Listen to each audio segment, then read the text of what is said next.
Hello, welcome to 2023. I'm Lisa, also known as Fibernymph.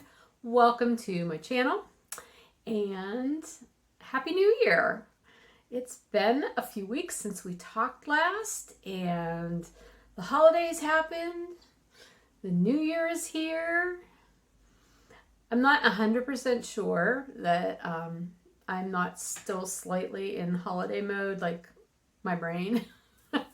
But I'm getting back into the swing of things. So I thought today would be a good day to do a video just sort of wrapping up last year and talking about thoughts for this year, with my making mostly, but other things too will probably come up along the way. Who knows? Just going to be a little casual chatty chat. And yeah. How are you? Did you have a good holiday season? I hope you did. Whether you celebrated lots of things, didn't celebrate, just hung out, I hope it was good for you.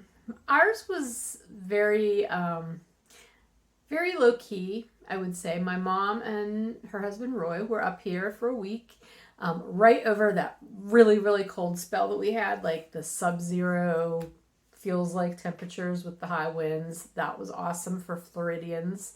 Yeah.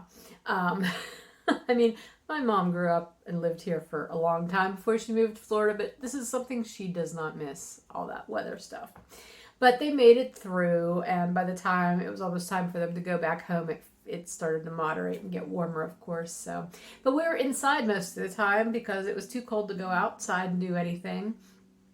So we played a lot of games and cards and Scrabble and just kind of sat around, and I cooked a ton.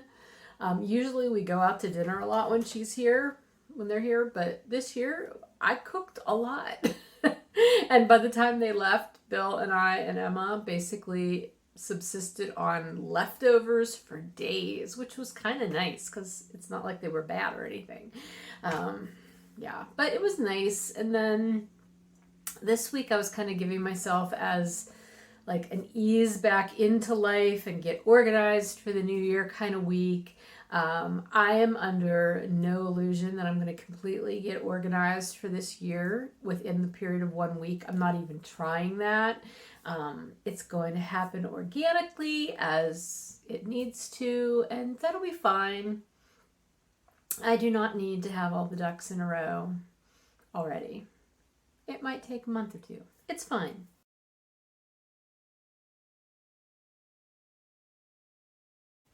I have been spending a lot of time this week getting shipments ready to go out from people who shopped at my year-end sale that was over New Year's Eve and New Year's Day. So if you're one of them, thank you so much. Your order may already be on its way to you, and if not, it will be either tomorrow or Saturday at the latest. Thank you very much if you were one of the people who shopped with me. I really appreciate that, and I hope you enjoy your goodies.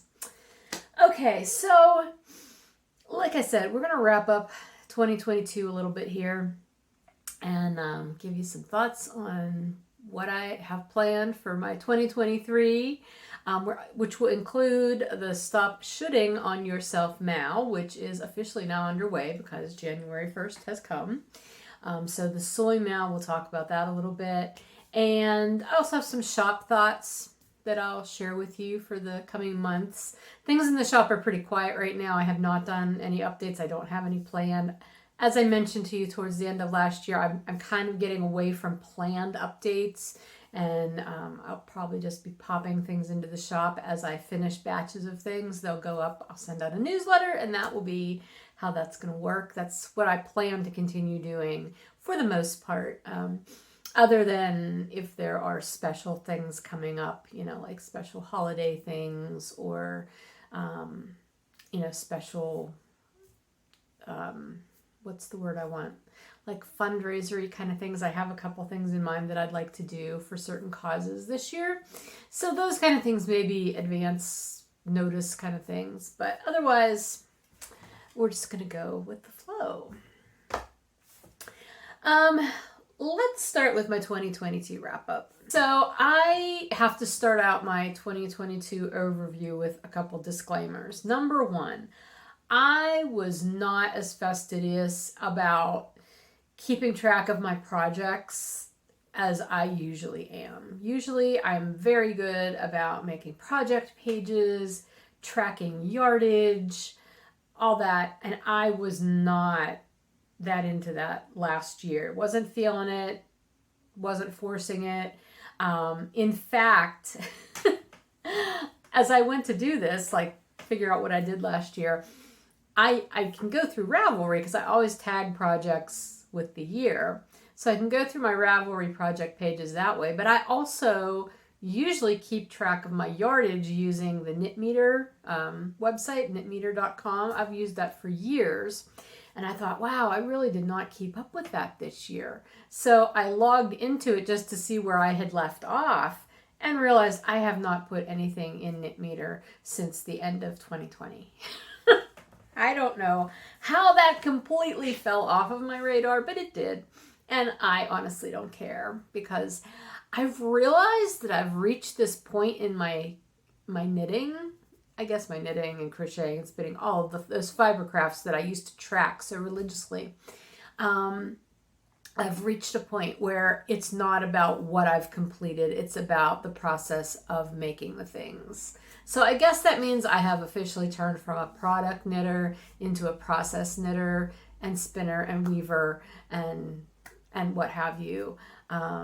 Because I am not driven by the finished objects at this point. And I think part of that is the fact that I've also been inventorying what I have, and I've made so many things over the years that I enjoyed making but I have no use for, and so I'm trying to be a little bit better about that. And I would rather take the time to make things that I know I'm actually going to use, and maybe not produce as much because it's taking longer. Like sweaters. Like I'm getting so much joy out of wearing my sweaters. In fact, this is one, because I know somebody will ask.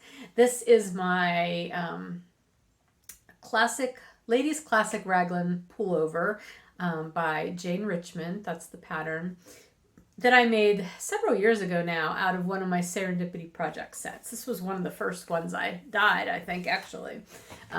It's worsted weight, cozy base. So anyway, I did just have a few of those in the shop over the New Year's sale because I had dyed them up towards the end of last year and they never got in the shop. And I thought, you know what, I'm just going to put them in there. I know it's for the sale, but whatever. A few people got a really good deal on project sets. So anyway, I will be dyeing more of these up in the new year because I really enjoy doing these.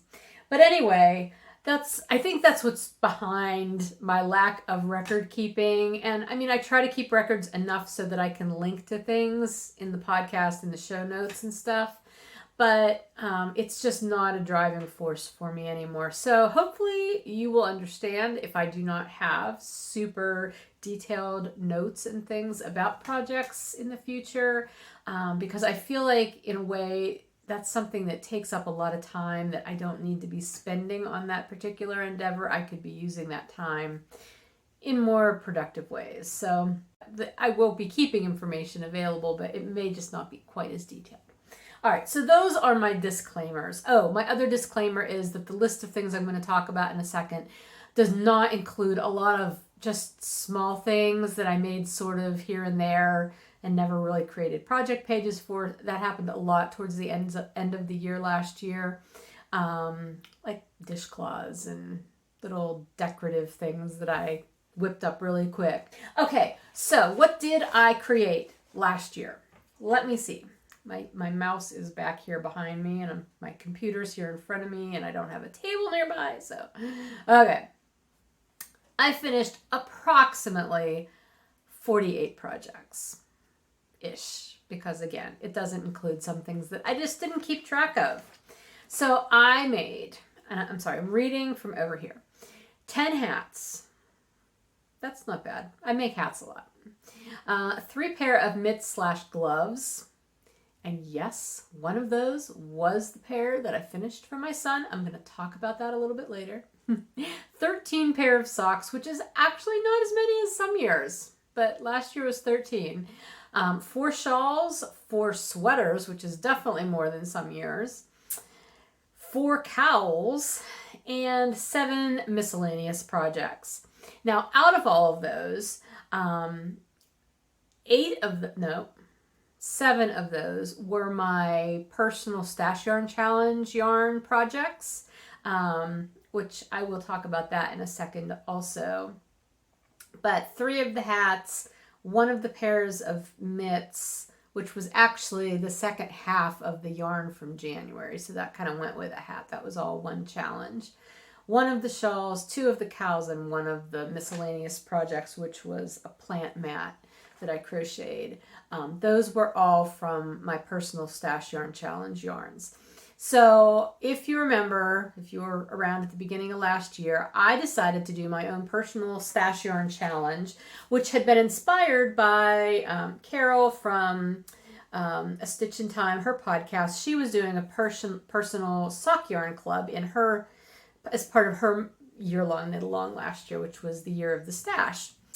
I didn't want to do socks every month, but I did want to use up stash yarns, so I just chose any yarn and put them in. Well, actually, I gave them to my husband along with 12 bags, and he put them in the bags for me, and so I just randomly chose one every month, and I did really well January through June. I did January through June, no problem, kept up. And then my July project, I was still working on in August when my son passed away. And I got derailed from that one. And then I did not do August, September, October, or November. But I did pull out the December yarn and I did finish my December. So all in all, and then I did finish the July project on the 2nd, like just a couple days ago. I did finish it. So it's done. So all in all, I used 8 of the 12 challenge yarns. I don't feel like that was a bad count at the end of it. Again, I'm not really in it for the numbers. I did want to use those yarns just to, get them out of stash. But overall, especially considering how the last part of my year went, I'm pretty happy with that.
forward though into this year, I am doing another stash yarn challenge for myself. I did that on, I guess, New Year's Eve day. I went through all of my stash yarn, which I try to do at this time of year anyway. I mix and match things around, move things around, stuff that I had stored in bins out in the cargo trailer. I moved some of that back inside. Some of the stuff that's been in my cubbies for a year that I never used, I put that out there. I just like to have new things in front of me. Optimally, I try to do that a couple times throughout the year so that I'm always moving things around and giving things a new chance. I don't think I did it again last year, but last year was weird.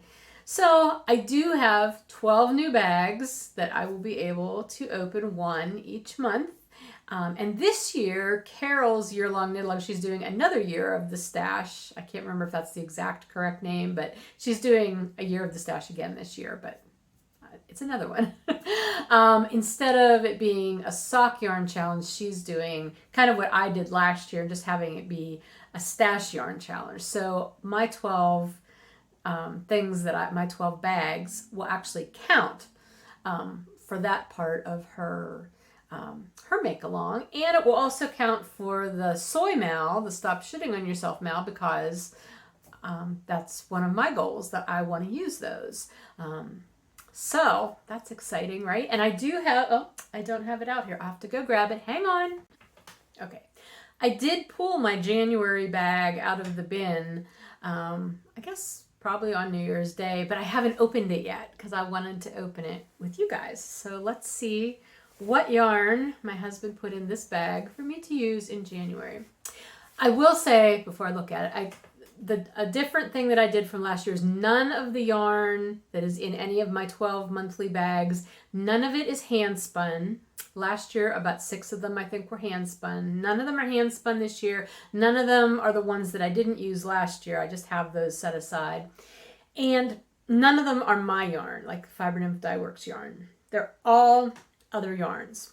So here we go. Oh, good. I can't wait to use this yarn. Dusty Tree is yarn dyed by someone local, actually, Rebecca. She does soap. And I love being, like when I vend, if I vend near her, I can always smell her soaps. It's always so good. But she also dyes yarn. So this is Dusty Tree Dye Works. And I've had this yarn in my stash for a while. Look how nice it looks with my sweater too. Wow. So this is 100% superwash American Merino.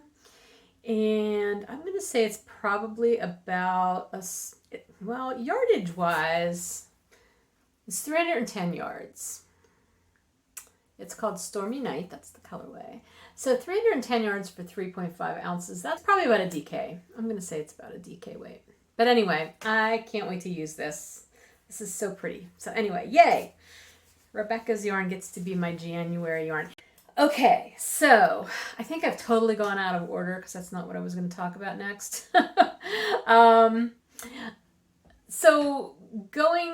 Let's talk about the stop shooting on yourself mal, my mal. I think I've talked more about Carol's mal make along than mine, but that's okay because Carol's, we were both just talking about this recently, that how our two make alongs really seem to complement each other pretty well. So if you aren't already following Carol or watching her podcast, it's called A Stitch in Time. Go check her out. Her podcast episodes are delightful, but she also has a video out specifically talking about her year-long make-along for this year, so you can get all the details there.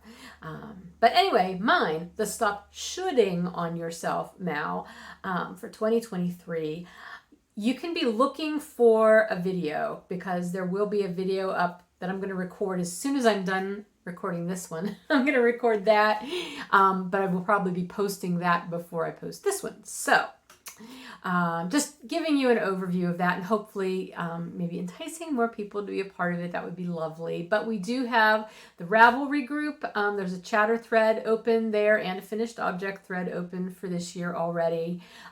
If you aren't able to use Ravelry, you can always take part by posting on Instagram using the hashtag 90ksoymal. there is a Fibernymph Dye Works blog post, which you're welcome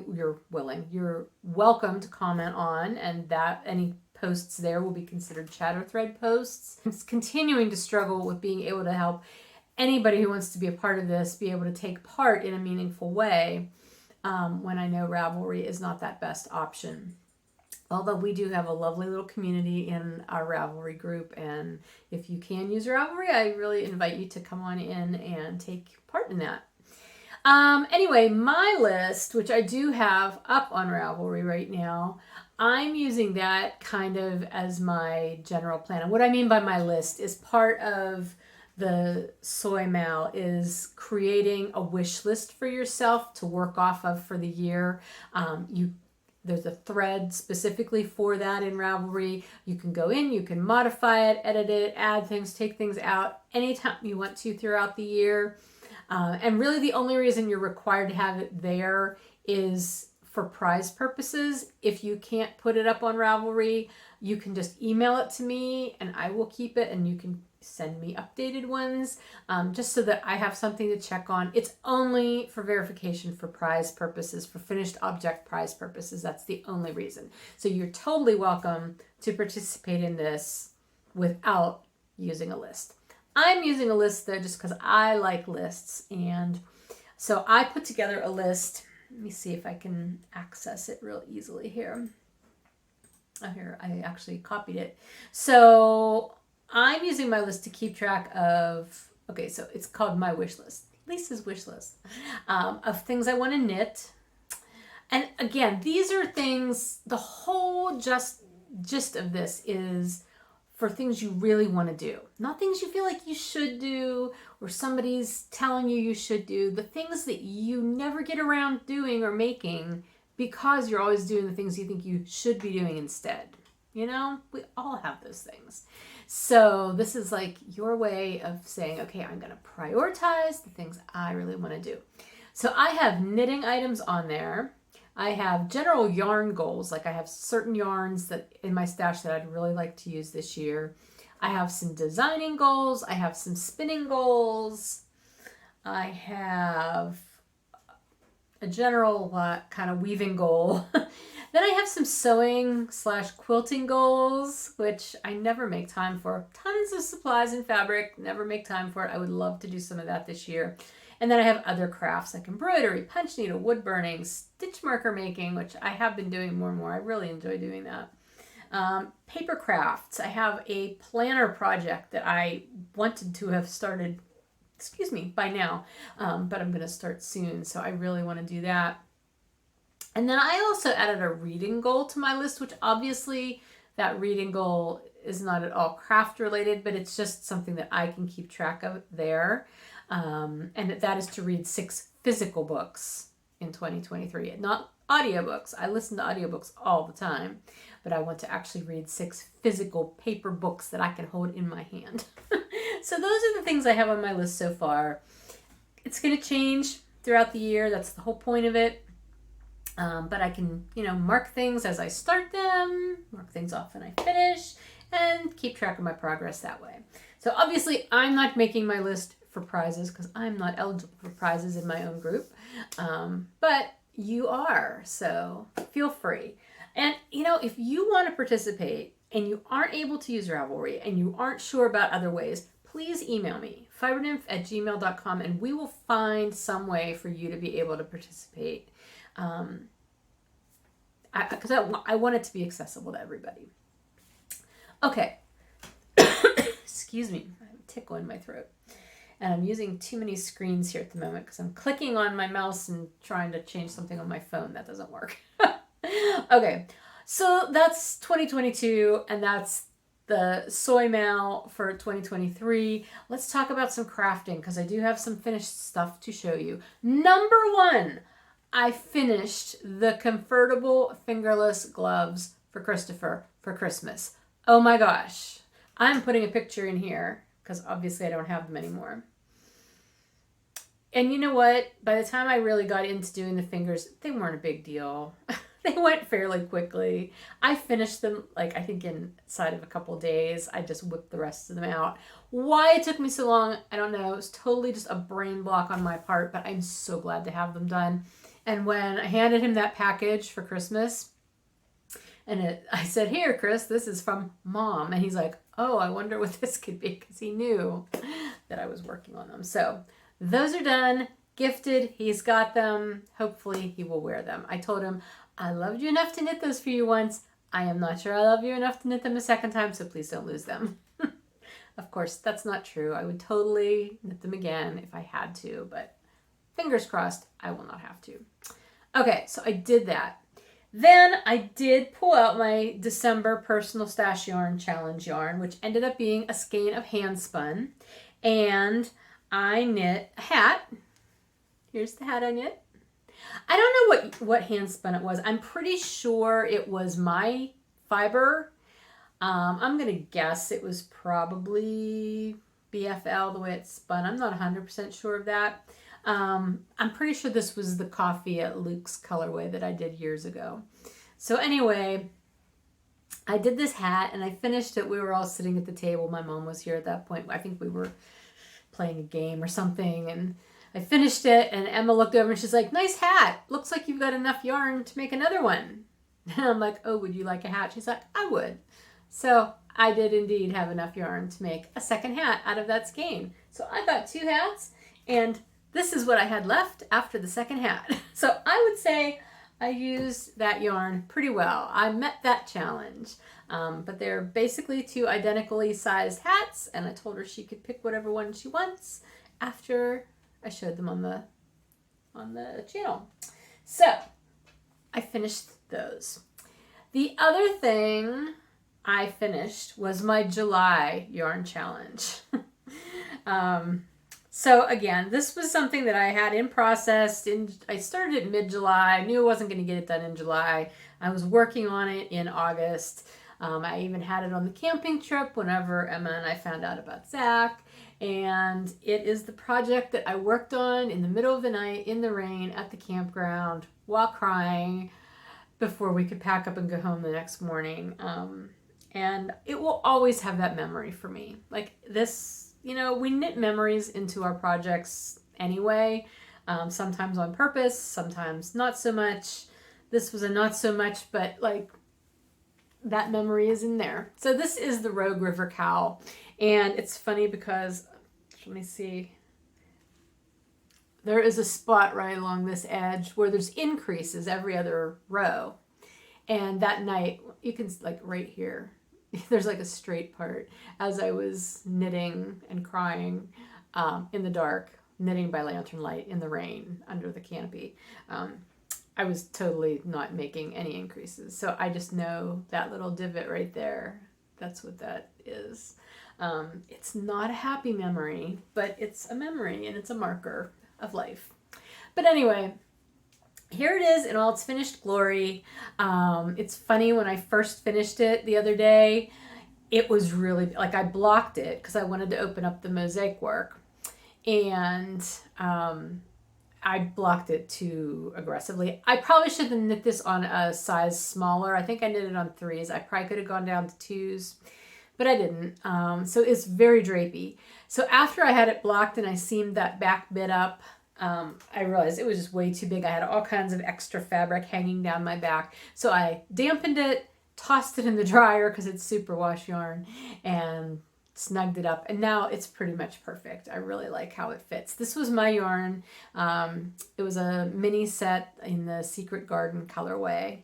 And I used, that was in Bounce. And then the contrast is a skein of soft black in Bedazzled, which the actual pattern for Rogue River, which was by K Gardner. I could be wrong. I don't, it'll be down here. But anyway, she did it the opposite, where she had like the cowl itself was knit in a solid color, and then she used a mini with different colors for the contrast bits. So I swapped that around. I like how it turned out though.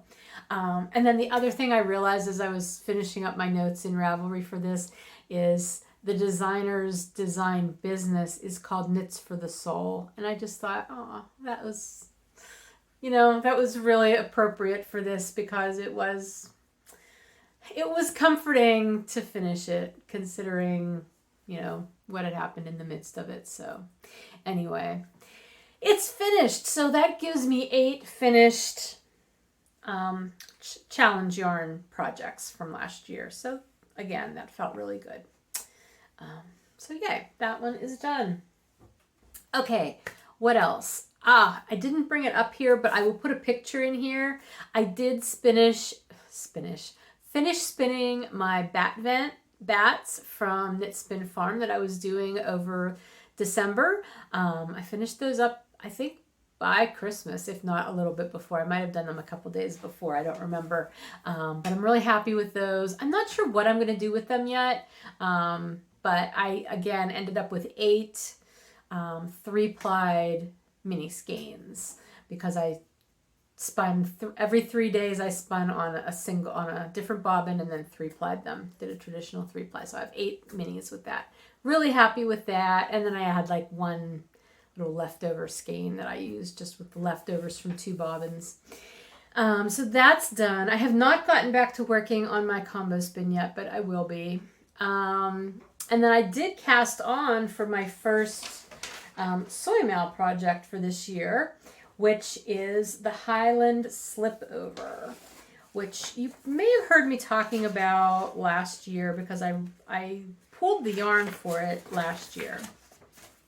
So here's what that looks like, or at least what half of it looks like. And this is designed by Ozetta, who is Haley Smedley. And Aquila from a Lefty Knitter podcast, she knit one of these last year, and I really thought it was cool. And so that was kind of my impetus for wanting to make one. So I had pulled out some hand spun yarn. Now, I know this is going to shock you, but like it wasn't labeled. But I was pretty sure I knew what it was because I remembered having this lot of fiber in my stash, and it was Briar Rose Fibers, which it was probably BFL because that's almost all she dyed for a long time, back when I used to buy large quantities of fiber from her. And I remembered having it, and so I was pretty sure that's what this was. But as I was going through all of my hand spun notes, because I keep them on my phone for every year, my hand spun, and there was one entry for 2017 that was for some Briar Rose fiber, turquoise blue fiber. But it was listing 7 skeins, and I had only pulled out 3, and I'm like, well, I wouldn't have used the other 4 for something else. So I don't know what this is. So I wound up those 2. They were pretty big skeins, and I thought, you know what, I think this will probably be enough yardage. Did I calculate the yardage? No, I did not.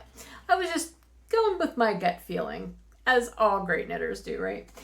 That I would have enough yarn for this. So I started it, and here is the beginning of it. Now, this is a little odd because I've got it. The construction's interesting. You start by doing the back. So here's the back, and there's some interesting shaping that goes on there because this is a drop-shouldered kind of look. So once you do the upper back, you get so far, like to the, I think the bottom of the armholes, and then you pick up along these sloping parts on the top and you do your fronts. So I've done the fronts, the upper fronts now, and I've gotten to the point where I can join them. So this open part is obviously the neckline, which you will pick up, I will pick up, and you're supposed to knit a double thickness collar. I will not be doing that because I will never be able to wear it. I'll be way too hot. So I will probably not be doing quite as aggressive a neckline as the pattern calls for, but this is where it is so far. And so now I have to knit these fronts down so that they're at the same length as the back. And at that point, I'm assuming I will join in the round and knit down the rest of the body. So in doing the back and what I've done of the fronts, I've used the first part of these 2 balls, which there's still, I'd say at least half on this one, and I haven't used quite half of this one. And then this is the other big skein. This one I'm guessing, no, I was going to say I was guessing maybe this was one of my last ones that I did, but it actually wasn't. Because I was bound and determined to figure out if, what yarn this was. And I was, again, going through my notes, found that entry again from 2017. I thought, you know what? I'm going to just go in my stash and see if maybe there is more of this yarn. And lo and behold, I found the other 4 skeins. They're all smaller. These are the 3, and then this was like leftover, so it's a chain ply. The rest of it is a traditional 3 ply. So I do definitely have enough yarn to finish this slip over. I am so happy because I'm loving how it's working out. It feels so nice on the needles. I'm using my Licket interchangeables, and the yarn and the needles are going together super well. It's a fast knit. I am knitting the 5th size up, but I'm not getting gauge. My gauge is actually a little larger. I'm getting fewer stitches than I should be per inch, which is good because this is supposed to have about 10 inches of positive ease. I did not want to plan to do 10 inches of positive ease because I know I tend to knit a little large. I did not gauge swatch. I know you're shocked. But it's working out really well because it is a little larger than it should be, but I knit a size down from what was recommended. So I think it's going to turn out well. That's my hope. But anyway, that's underway. Highland Slipover again by Ozetta. Not Odessa, right? Ozetta. Ozetta, Haley Smedley. Okay, and I already told you that I'm planning to do my monthly stash yarn thing. I showed you the yarn, so I'm good to go on that. Other than that, I think I already mentioned shop stuff at the top of the video. Yeah, I mean, there are things in the shop if you want to go check them out. I will be adding some things to the shop within the next couple of weeks. I will probably start to dye some Valentine's colors. I don't know if I'll do a new Valentine's color for this year or not. I may. I don't know. Stay tuned. Then what's coming up after that? Pie Day. I will be coming up with a new Pie Day colorway for March, so you can watch for that. I have a lot of yarn, and I think I've mentioned this before. I have a ton of yarn prepped that the person who helps me by prepping yarn by winding it into striping patterns, she's done for me over many, many months. I used to keep a huge inventory of that stuff because when I was doing shows, I always needed a lot of that. And then when I stopped doing shows because of the pandemic, I never quite stopped having as much yarn wound for me, but I'm not getting through it nearly as much. So I have a lot of backlog yarn that is prepped, and I need to dye it up and get it out of here. And so what I've started to do, I started to do this towards the end of December, is, if you remember, I used to do Throwback Thursday, and I haven't done Throwback Thursday in a really long time, but instead of that, I'm doing sort of a takeoff on that, and I'm doing colorways that are from the vault. And from the vault colorways are ones that are older, that I haven't dyed in a long time, and I'm just dyeing up a couple sets of them as I have the yarn available to do that because it's already been pre-wound for me. So you'll be seeing those in the shop, and I was actually having a lot of fun with that. A lot of them I kind of have to redesign because some of the old dyes that I used to use for them originally I don't use anymore. So they will be older colorways, sort of with a new twist. Because the dye colors in some cases have been updated. So there will be those. I have so many things I want to do in the shop this year. But I just have to remember I'm one person and I can't produce like somebody who has people helping her in this dye studio, because I don't.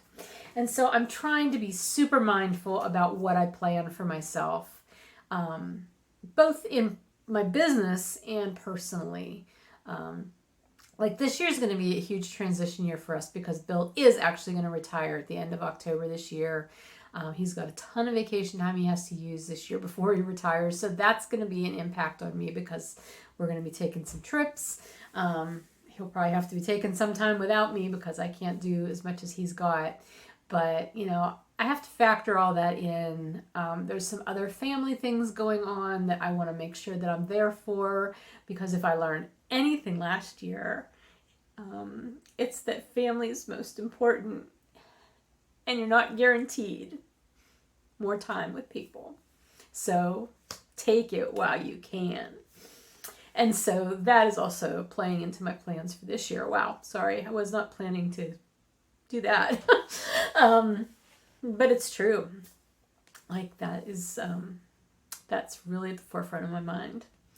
So anyway, what 2023 holds for me personally and for my shop, I can't 100% say, because I know that nothing is carved in stone. You know, you talk about having a word for the year, and last year my word was pencil, which is silly.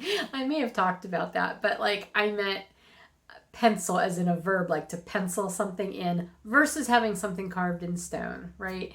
And I had set that as my intention for last year, to remember to like make plans, but like pencil them in and be ready to like change them if I need to. And boy, like I had that in the forefront of my mind for many months. And then as the year went on, it was less there, but boy, it really got exercised at the end of last year, because things I thought I was going to be able to do did not happen, as my world kind of, imploded there in August. So yeah, so I'm carrying that thought through to this year, but I'm incorporating it into my overall kind of word or theme for my year, which is stop shoulding on yourself. It's not just the make along, it's also kind of my personal theme for this year.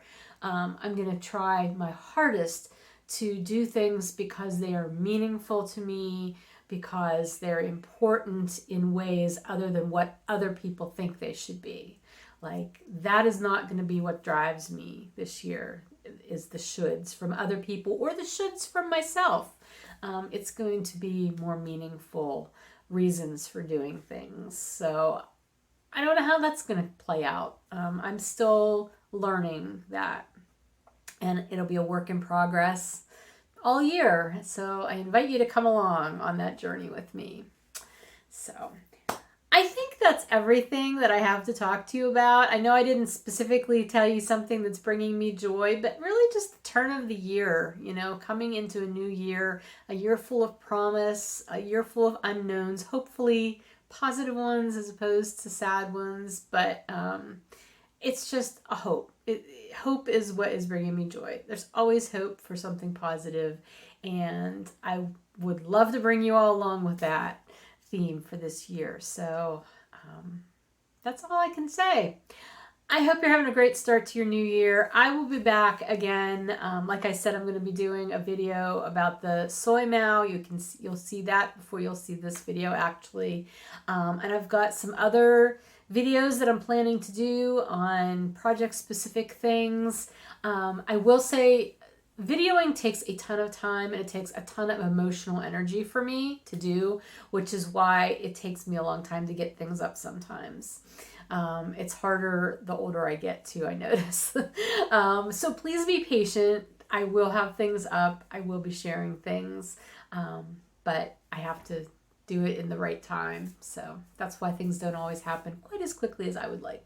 Have a great rest of your day. I will talk to you again soon. Take care. Bye.